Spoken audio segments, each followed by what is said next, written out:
سابقہ جمعے کے بیان میں یہ بات عرض کی تھی کہ اسلام کی بنیاد 5 چیزیں ہیں۔ اسلام کی عمارت 5 چیزوں پہ کھڑی ہے۔ شہادت لا الہ الا اللہ و ان محمد رسول اللہ۔ کلمہ شہادت اسلام کی پہلی بنیاد ہے۔ اس کے بعد وَإِقَامُ الصَّلَاةِ، نماز کا قیام اسلام کی دوسری بنیاد ہے۔ وَإِيتَاءُ الزَّكَاةِ، زکوٰۃ کا دینا اسلام کی تیسری بنیاد ہے۔ وَالْحَجِّ، اور اللہ کے گھر کا سفر حج کرنا اسلام کی چوتھی بنیاد ہے۔ وَصَوْمُ رمضان، رمضان کے روزے رکھنا اسلام کی 5ویں بنیاد ہے۔ جتنی بنیاد مضبوط ہوگی اس کے اوپر جو عمارت قائم ہوتی ہے وہ بھی مضبوط ہوتی ہے۔ جتنی بنیاد کمزور ہوتی ہے عمارت بھی اتنی ہی کمزور ہوتی ہے۔ اللہ نے یہ عبادات ہمیں ہمارے اسلام کی مضبوطی کے لیے عطا فرمائی۔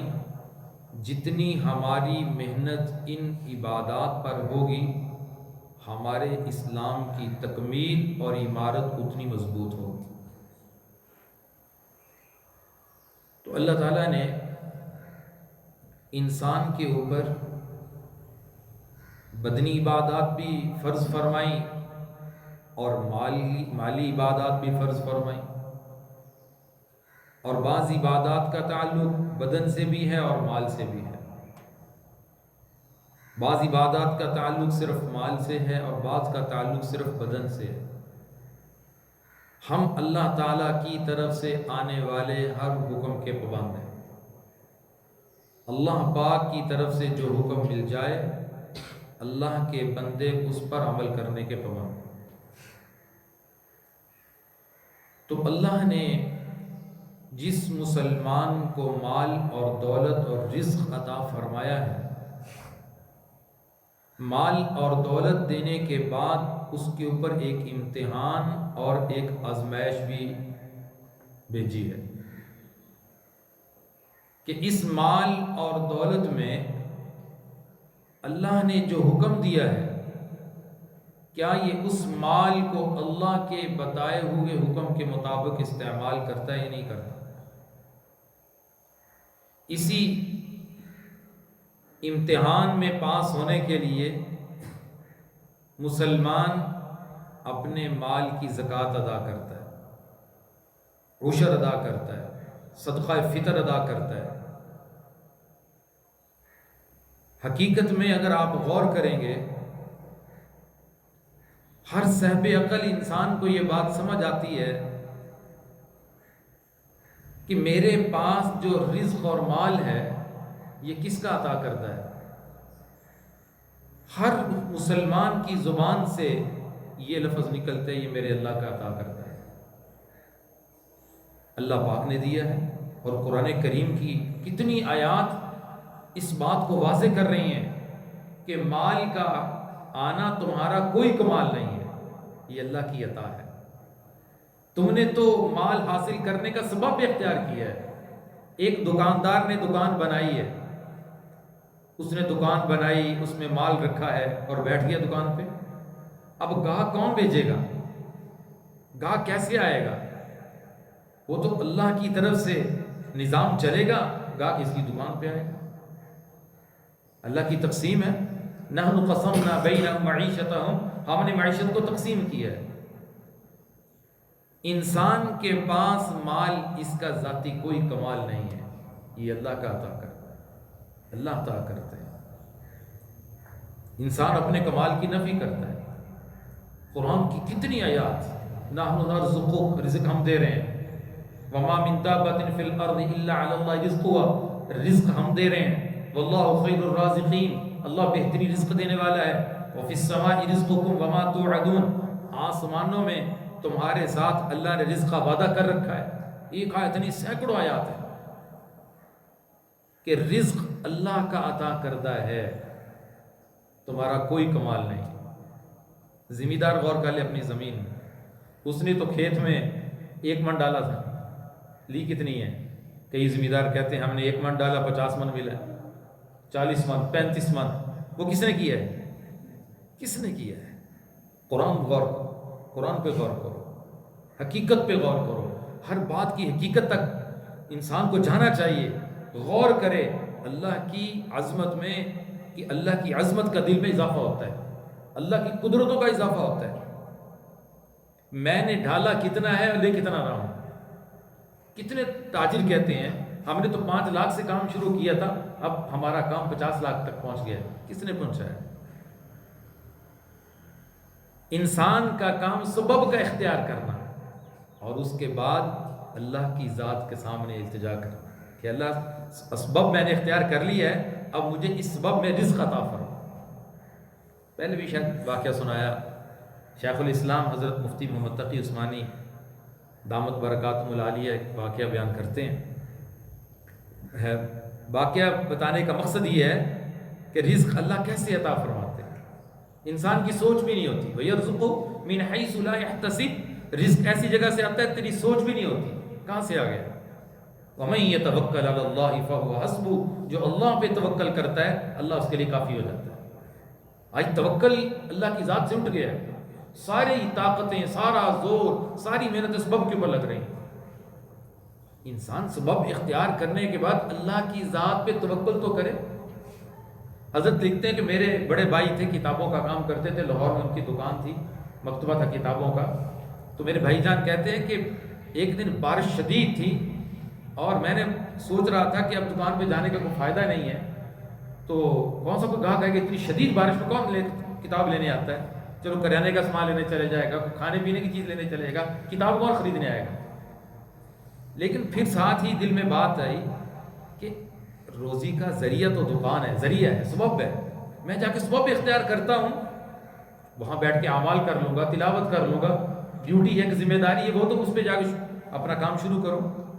کہتے بھائی جان کہتے ہیں کہ میں نے جا کے دکان کھولی، اب بیٹھا تھا، کچھ دیر گزری تھی، 2 لوگ آئے سروں پہ شاپر لیے ہوئے بارش سے بچنے کے لیے، اور اتنی کتابیں انہوں نے خریدی جتنی پورے دن میں میری سیل ہوتی ہے، پورے دن میں جتنی میری سیل ہوتی ہے اس شدید بارش میں اتنی کتابیں خرید کر گئے۔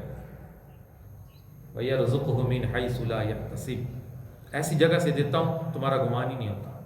توکل تو کرو، توکل نہیں کرتے، توکل ختم ہو رہا ہے، ساری نظریں اسباب کے اوپر لگی ہوئی۔ میں عرض کر رہا تھا یہ مال اللہ کا عطا کردہ ہے، اور اللہ نے ہی ہمارے اوپر اس مال کی عبادت کو فرض کر دیا ہے کہ اے ایمان والو وَآتُوا الزَّکَاۃ، تمہیں جو مال دیا ہے امتحان میں ہو، آزمائش میں ہو، کیا تم اس میں اللہ کا حق اللہ کو دیتے ہو؟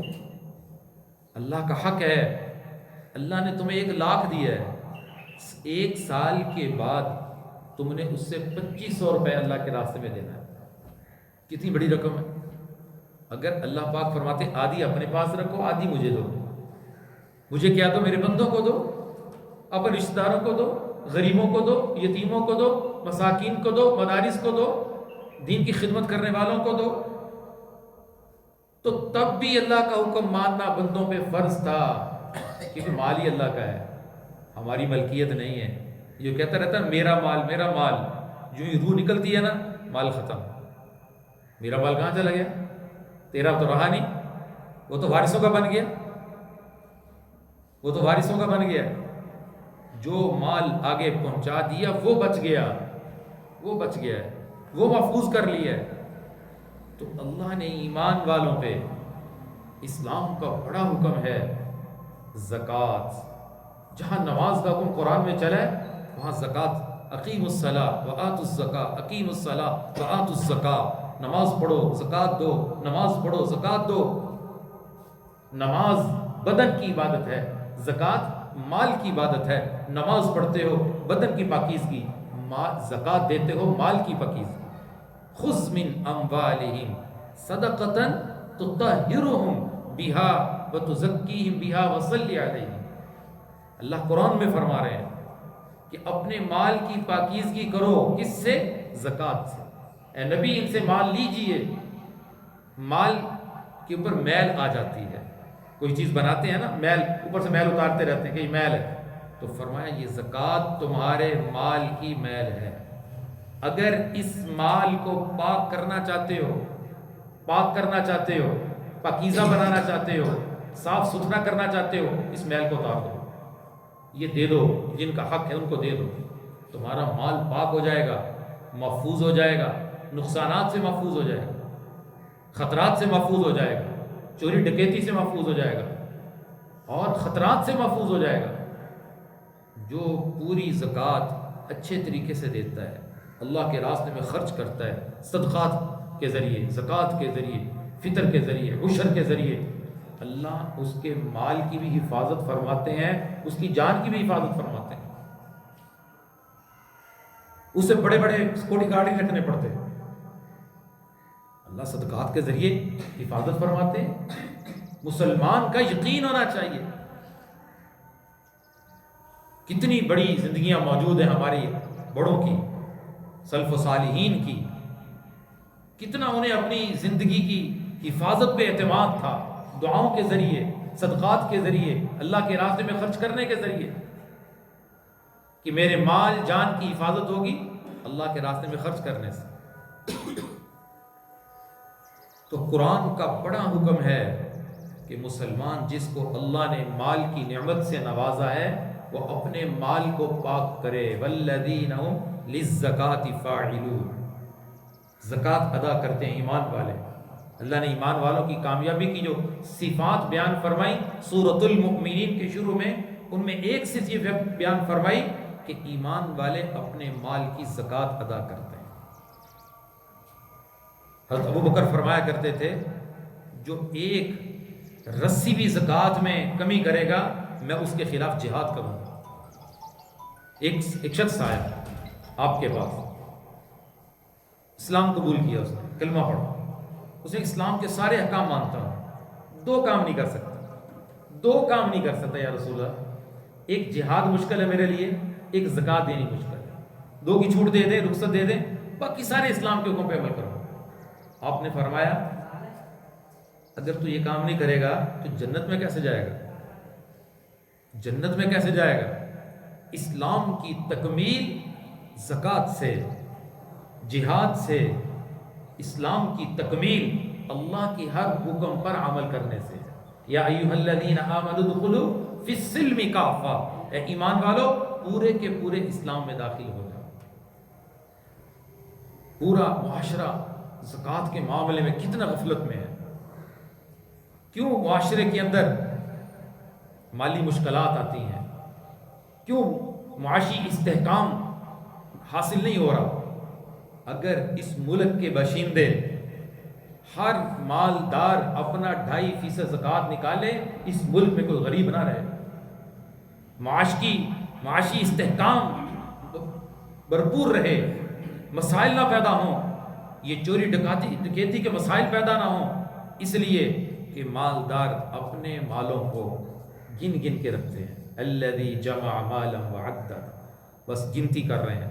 یحسب ان مالہ اخلدا، اور سمجھتے ہیں یہ مال ہمارے پاس ہمیشہ رہے گا، یہ ان کا خیال ہے کہ مال ہمارے پاس ہمیشہ رہے گا، یہ ہمیشہ رہنے والا نہیں ہے۔ اور قرآن نے بڑی سخت وعید بیان کی جو اللہ کے راستے میں اپنے مال کی زکوٰۃ نہیں دیتے۔ خواتین کو دیکھیں، گھروں میں کتنا زیور ہے، اور بینک بھرے ہوئے ہیں، لاکرز خریدے ہوئے ہیں، مال کی حفاظت ہو رہی ہے، اللہ سے دھوکہ ہو رہا ہے، مختلف ہیلے بہانے بنائے جا رہے ہیں کہ زکوٰۃ سے بچ جائیں، ہمیں زکوٰۃ نہ دینی پڑے۔ ذمہ دار عشر میں بہانے کر رہا ہے کہ مجھے عشر پورا نہ دینا پڑے، ایسے ہیلے بہانے نکال رکھے ہیں، کیسے بھاگ جاؤ گے؟ اللہ سے کون بھاگ سکتا ہے؟ اللہ کا کون دھوکہ دے سکتا ہے؟ اللہ نے قرآن کریم سورۃ التوبہ میں بڑی سخت وعید بیان فرمائی، ارشاد فرمایا والذین یکنزون الذهب والفضة ولا ينفقون فی سبیل اللہ، جو خزانے اللہ نے تمہیں دیے ہیں اگر تم اللہ کے راستے میں خرچ نہیں کرو گے فبشرہم بعذاب علیم، انہیں دردناک عذاب کی خوشخبری سناؤ۔ یوم یحمى علیہا فی نار جہنم فتکوی بہا جباہہم وجنوبہم وظہورہم، لوہے کی سلاخوں کو جہنم کی آگ سے گرم کر کے اس کی پیشانی کو جلایا جائے، اس کی پشت کو جلایا جائے، اس کے جسم کو داغا جائے۔ کیوں؟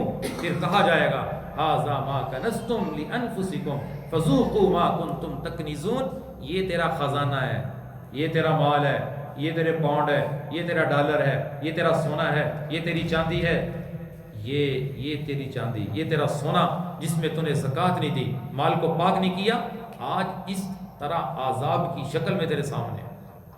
اس پورے مال کو توق بنا کر اس کے گلے میں ڈالا جائے۔ زکوٰۃ دینے کا اہتمام ہی کوئی نہیں، نہ حساب ہے، نہ شریعت کے قانون کی پاسداری ہے۔ کتنے تاجروں سے بات ہوتی ہے، دیتے ہیں تو سارا سال ہی دیتے رہتے ہیں جی، سارا سال دیتے ہیں، جو دکان پہ فقیر آ جاتا ہم دے دیتے ہیں، بس یہ کیا ترتیب ہے؟ اللہ کا ہر حکم اس کی ترتیب سے پورا کریں گے وہ ادا ہوگا، وگرنہ نہیں ادا ہوگا۔ لاکھ روپیہ ویسے دے دیں، آپ نے زکوٰۃ کی نیت ہی نہیں کی، آپ نے زکوٰۃ کے اصول کو ہی نہیں سمجھا۔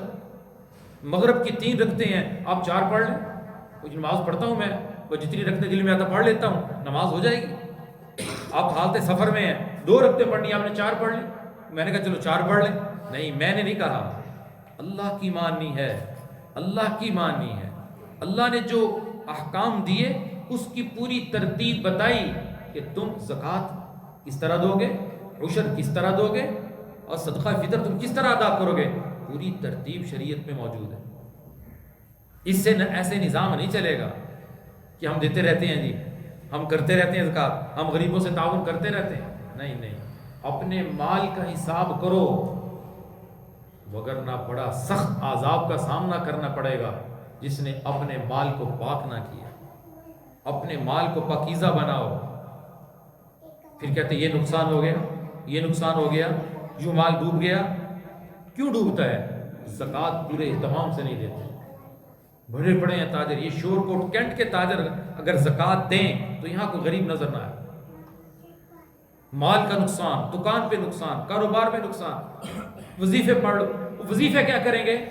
وظیفے کیا کریں گے؟ تو اللہ سے اتنی بڑی بغاوت کی ہوا ہے، وظیفے کیا کریں گے؟ اللہ سے بغاوت کر کے بیٹھا ہے، اپنے مال کے اوپر سام بن کے بیٹھا ہوا ہے، مال تو نکال نہیں رہا، اللہ کا حکم پورا کر نہیں رہا، مال کی پاکیزگی کا جو اللہ نے تمہیں طریقہ بتایا اس سے پاک ہی نہیں کر رہا۔ جسم گندا ہو جائے، کپڑے گندے ہو جائیں، بغیر دھوئے کیسے پاک ہوگا؟ اسے جو طریقہ شریعت نے بتایا کہ اسے پانی سے دھونا ہے تو تب تمہارے کپڑے پاک ہوں گے، تمہارا بدن پاک ہوگا۔ اس کے لیے اللہ نے پانی بنایا، کپڑوں کی پاکیزگی کے لیے پانی ہے، بدن کی پاکیزگی کے لیے پانی ہے، جو ترتیب ہے اس ترتیب سے پاکیزگی ہوگی۔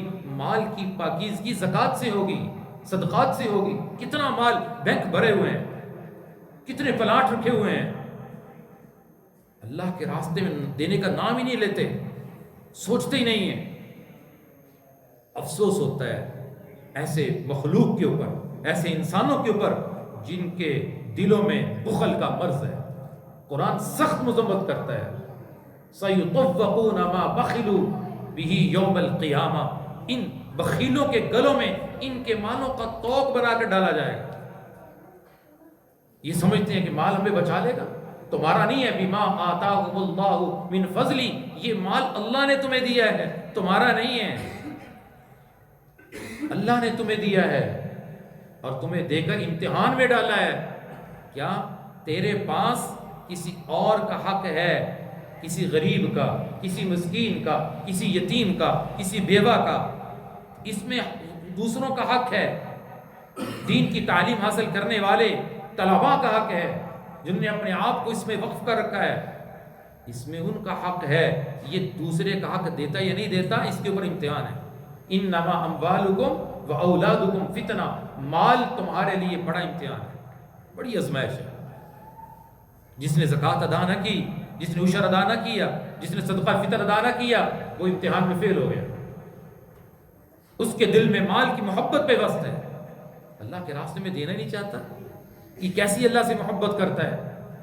شادیوں کے اوپر کتنا اڑ رہا ہے، خرافات کے اوپر کتنے پیسے لگ رہے ہیں، مکانوں کے اوپر کتنا پیسہ لگ رہا ہے، عارضی زندگی گزارنے کے لیے 50 60 70 سالہ زندگی اوسط اگر نکالیں، پتہ نہیں کب موت آ جائے، کب اللہ کا پیغام آ جائے، اس کے لیے کتنے مضبوط مکان، کتنے بڑے بڑے بنگلے، کتنی منزلہ عمارتیں کھڑی کی جا رہی ہیں، اور بڑی خوشی سے لگا رہا ہے۔ اور اللہ کے راستے میں خرچ کرنے کی بات کرو، فوراً خاموشی، سکوت۔ شادیوں پہ کتنا خرچ کریں گے، کتنا شادیوں پہ خرچ کریں گے؟ حق مہر کی بات آئے گی نا کہ مہر کتنا دینا ہے، سانپ سونکھ جاتا ہے، سانپ سونکھ جاتا ہے۔ وہ 5000 لکھ لو جی، 5000، وہ لڑکی کی قیمت 5000 لگائی۔ شریعت کا جو تقاضا اس کو تو پورا کرو۔ آج کل چاندی مہنگی ہو گئی ہے، آج کل مہر جا کے بن رہا ہے 30,000 35,000 40,000، اور جب دلہا صاحب آتے ہیں، بارات آتی ہے، ان کے چہروں پہ رنگ ہی اڑ جاتا ہے کہ جناب مولوی صاحب وہ 5-10 ہزار ہوتا تھا، آپ 40,000 کہہ رہے ہیں۔ مارکیٹ سے ریٹ پتہ کرو چاندی کا، سونا کہاں پہ پہنچا ہوا ہے۔ قرآن کہہ رہا ہے قد علمنا ما فرضنا علیہم فی ازواجہم، قرآن نے فرض کیا ہے۔ قرآن تو کہہ رہا ہے وآتیتم احداہن قنطارا، عورت کو ڈھیلو مال کا ڈھیر دو، مفت میں لینے آ گئے ہو، بیٹی بھی لینے آئے ہو، ٹرک جہیز کا بھی لینے آئے ہو، تم نے کیا دیا ہے؟ ظلم دیکھو، ظلم دیکھو۔ ایک چیز صرف ایک اللہ نے مقرر فرمائی، اللہ کے نبی نے مقرر فرمائی کہ اتنے سے کم تم نہیں دے سکتے، تمہیں سب سے پہلے مہر دینا ہے۔ اس خاندان کی عورتوں کا مہر کتنا تھا وہ دیکھو، کم از کم مہر، کم از کم مہر تم 2.25 درہم سے 3 درہم سے کم نہیں دے سکتے۔ اور اب اس سے آپ دیکھیں 3.25 تولے کی بات کر رہا ہوں، 10 درہم ہے 3.25 تولے بنتی ہے آج کے زمانے سے، اس کی قیمت اگر لگائیں تو 30-35 ہزار بنتی ہے۔ حیران ہو جاتے ہیں، خاموش ہو جاتے ہیں، کیسا معاشرہ ہے؟ بس 5-10 ہزار میں بچی لے جائیں، ظلم ہے۔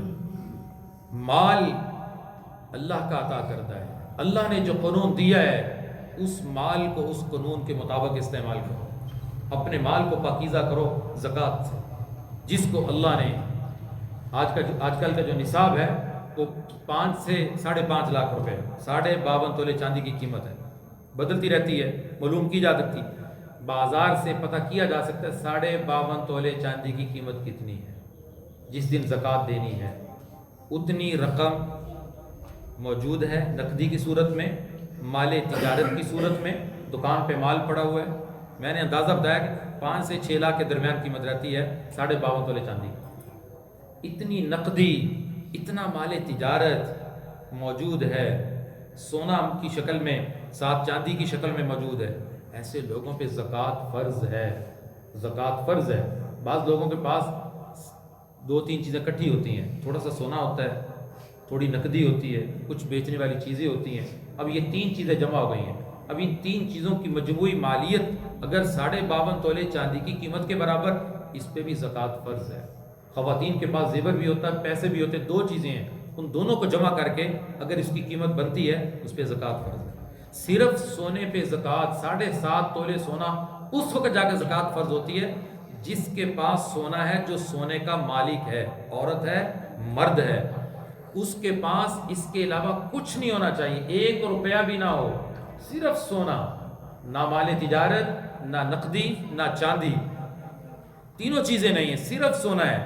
اس وقت اس کے لیے ہے نصاب کہ جب تک وہ سونا 7.5 تولے نہیں ہوتا اس وقت تک زکوٰۃ فرض نہیں ہوگی۔ لیکن اگر سونا تھوڑا ہے، 1 تولہ ہے، اور ساتھ تھوڑی چاندی ہے، اور ساتھ کچھ مال تجارت ہے، کوئی پلاٹ بیچنے کی نیت سے لے کے رکھا ہوا ہے، تو یہ سارا نصاب ہے، اس کی سب کی مالیت کو جمع کیا جائے، اگر 52.5 تولے چاندی بنے، اس کی قیمت کو پہنچ جائے تو زکوٰۃ خوشی سے دینی چاہیے۔ اور 1 لاکھ کی زکوٰۃ کتنی ہے؟ 2500 روپے۔ اور زکوٰۃ کی 2 شرطیں ہیں، ان 2 شرطیں پائی جائیں گی تو پھر زکوٰۃ ادا ہوگی۔ یہ باتیں جو معاشرے کے اندر ہم دیتے رہتے ہیں، جو آگے اس کو دے دی، جو آگے اس کو دے دی، آپ نے مستحق تلاش کیا، آپ نے دیکھا کہ یہ مستحق ہے بھی یا نہیں؟ اگر مستحق تک آپ نے زکوٰۃ پہنچائی تو ادا ہوگی، اگر مستحق ہی نہیں تھا تو زکوٰۃ کیسے ادا ہوگی؟ 2 چیزوں کا خیال رکھنا ہے، ایک یہ ہے مستحق کو تلاش کرنا اپنی تحقیق کے مطابق، یہ سمجھنا کہ یہ مستحق ہے زکوٰۃ، اور زکوٰۃ کا مستحق کون ہے یہ بھی سن لیں۔ زکوٰۃ کا مستحق وہ انسان ہے، وہ شخص ہے، وہ فیملی، وہ مرد، وہ عورت ہے جس کے پاس نصاب کی مقدر رقم نہ ہو، جس کے پاس اتنی رقم، جو میں نے نصاب بتایا 5 سے 6 لاکھ کے درمیان، اتنی رقم اس کے پاس نہ ہو، اتنی رقم میں چاندی سونا نہ ہو، اتنی ضرورت سے زائد سامان، ضرورت سے زائد مکان کرائے پہ دیا ہوا ہے، یہ ضرورت سے زائد ہے، گھر میں کچھ سامان ایسا قیمتی پڑا جو پورا سال استعمال نہیں ہوتا، یہ ضرورت سے زائد ہے۔ اگر ضرورت سے زائد سامان کی مالیت اتنی بن جائے تب بھی اسے زکوٰۃ نہیں دی جا سکتی۔ خواتین کے پاس وہ سنبھال کے رکھتی، زیور پڑا ہوتا ہے، پھر زکوٰۃ اکٹھا کرتے رہتی ہیں۔ تو دیکھنا چاہیے کہ ہماری زکوٰۃ کی ادائیگی میں جو شریعت نے ہمیں قانون بتایا، مستحق ہو اور اسے مالک بنا کے دینا۔ ہمارے تاجر لوگ کیا کرتے ہیں، جو لوگ ان سے سامان اٹھاتے ہیں غریب ہیں تو وہ پیسے نہیں دیتے، تو اس کو فون کر کے کہتے ہیں تم پیسے دیتے ہو یا نہیں دیتے، ہم اس کو زکوٰۃ کے کھاتے میں ڈال دیں۔ ایسے زکوٰۃ ادا نہیں ہوتی۔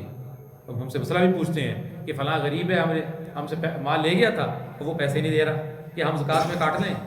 ایسے زکوٰۃ ادا نہیں ہوتی۔ زکوٰۃ دیتے وقت نیت فرض ہے، یا زکوٰۃ کی رقم الگ کرتے وقت نیت فرض ہے کہ میں یہ زکوٰۃ کی رقم الگ کر رہا ہوں، یا دیتے وقت نیت کرے، دل میں سوچے۔ اسے بتانا ضروری نہیں ہے جس کو دے رہے ہیں، اسے بتانا ضروری نہیں ہے، اس کو جو مرضی کہہ کے دے، آپ دل میں سوچیں کہ میں اس کو زکوٰۃ دے رہا ہوں۔ آپ نے نیت کرنی، ایک یہ شرط ہے، نیت کرنا شرط ہے، اور اسے مالک بنا کر دینا شرط ہے، اس کی ملکیت میں کی جائے۔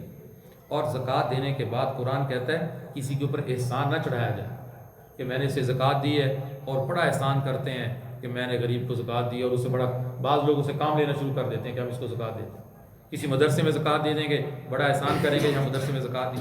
کیسا معاشرہ ہے، کیسا معاشرہ ہے!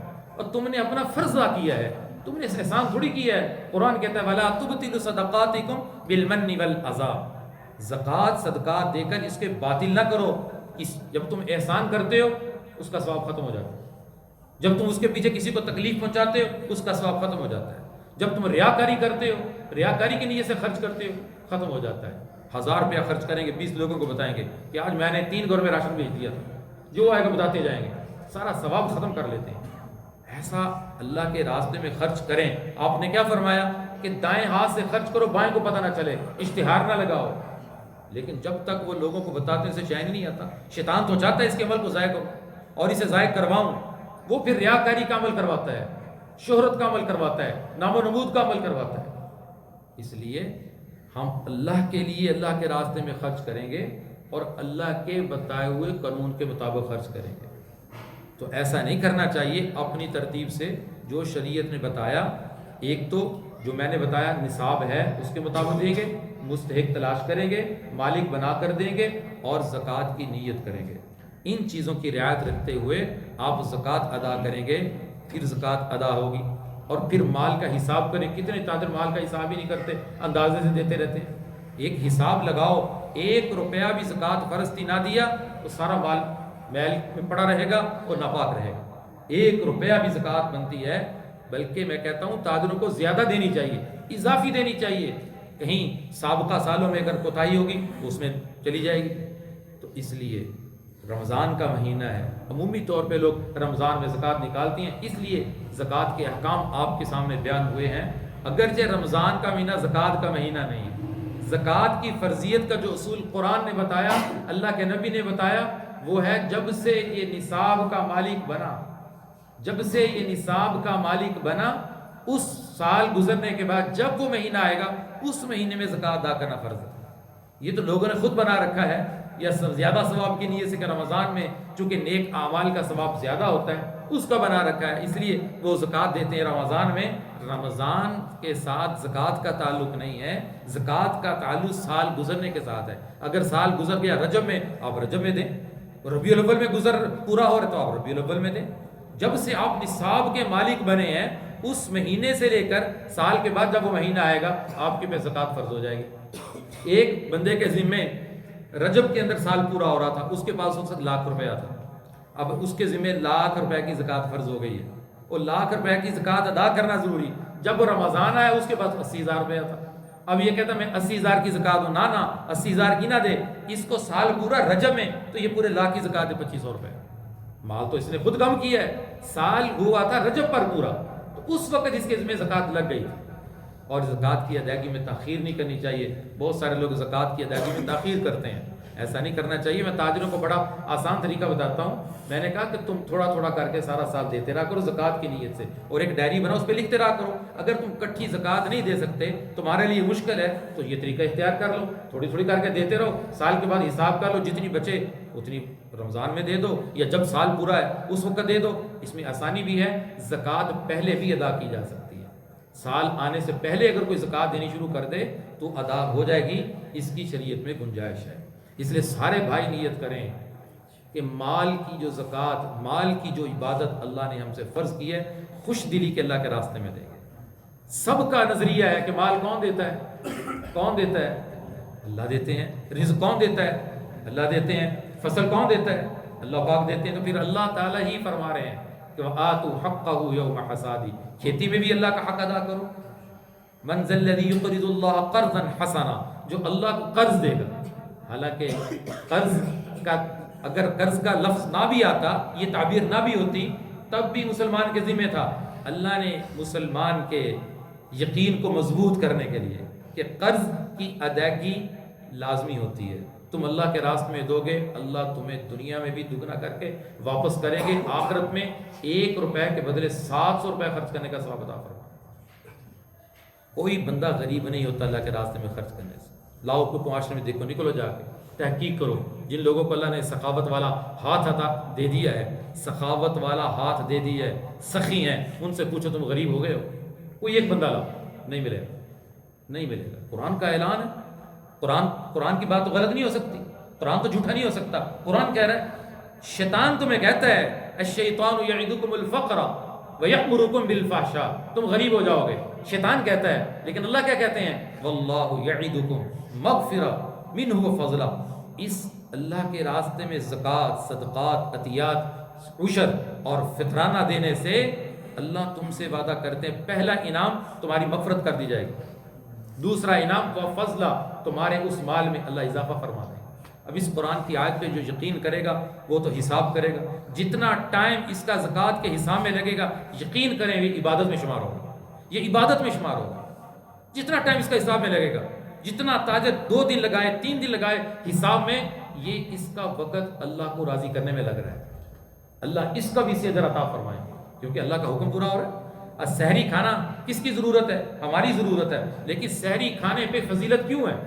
السحور برکہ، سحری میں برکت ہے، سحری کھانے والوں پہ اللہ کے فرشتے رحمت نازل کرتے ہیں۔ کیوں؟ سحری کی نسبت روزے سے ہے، اس لیے سحری کا کھانا عبادت بن گیا۔ اللہ تعالی ہمیں زکوٰۃ کی اہمیت نصیب فرمائے اور اپنے راستے میں خوش دلی سے خرچ کرنے کی توفیق نصیب فرمائے۔ وآخر دعوانا الحمدللہ رب العالمین۔